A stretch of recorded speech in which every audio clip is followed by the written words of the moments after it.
249 places around the country like this. Scenes where training camp is underway.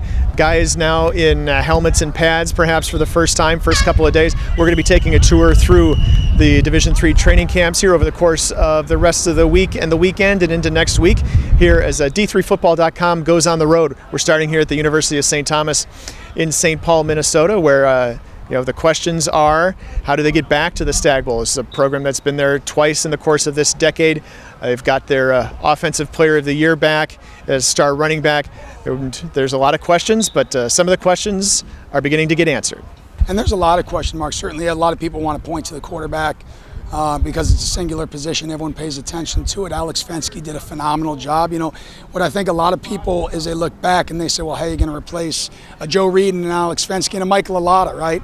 Yeah. And sometimes I have to remind them, all three of those guys were guys that were one-year starters for us that worked for 3 and 4 years, and when given their opportunity, they made the most of it. At the quarterback spot, Jacques Perrin is taking most of the reps with the ones right now. Jacques Perrin is taking all the reps with the ones right now, and then other quarterbacks that are fighting for time are Ronnie Jones, who was with us last year. He's a sophomore, and we had Michael Frankel transfer in from Iowa State, a kid we recruited out of Ames High School in Iowa, and only in 5 days he's done a great job. But there's a lot of positions that we still need to answer some questions. We graduated a lot of defensive line. We've been fortunate that we've been able to replenish them. The running back spot, like you say, last year you get the Offensive Player of the Year who goes down in week 2, and then guys like Tucker Treadle and Josh Parks step up and rush for about 1,000 yards and 10 touchdowns apiece, and now they're all back in the same backfield. And I'm not even talking about guys like Emmett Peisert and Jeremy Molina and Stephen Wagner, who also played for us last year. So that's not a problem. A problem is not having a running back. It's a good situation, though.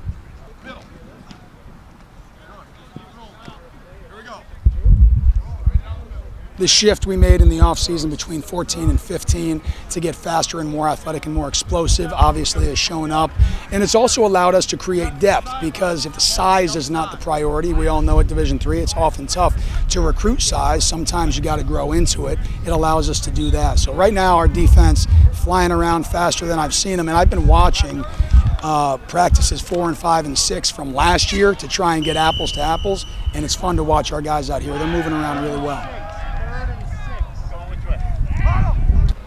Yeah, I guess at least it's not purple turf, right? I know people are getting crazy with their turf nowadays, but the turf was necessary, 13, 14 years on it. It absolutely owes us nothing.